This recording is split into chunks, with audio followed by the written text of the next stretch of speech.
So yan mga paps, dun nga pala sa last video natin, may mga nag-comment na bawal daw yung tinapa sa pusa dahil maalat. So ang ginawa natin, pinakuluan natin ito para malis yung alat.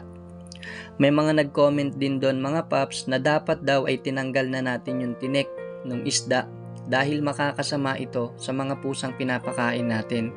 So ito nga ginawa natin mga paps, hinimay-himay na natin yung isda na pinakuluan natin.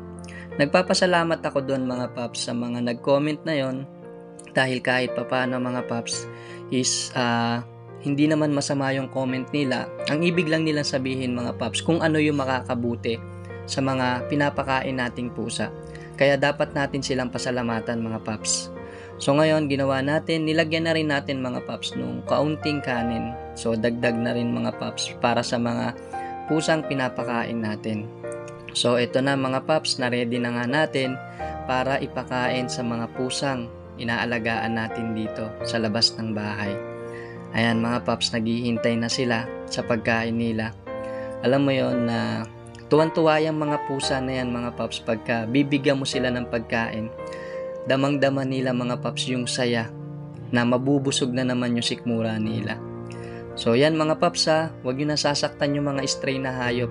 Bagkus mga paps, kung madayo man sila sa inyo, bigyan nyo ng kaunting makakain at inumin, malaking bagay na yun sa kanila. Pasayahin natin sila mga paps dahil tulad natin, likha din sila ng Diyos. Meron din silang buhay, pakiramdam, at meron din silang halaga dito sa mundo. So yun lang mga paps, maraming salamat.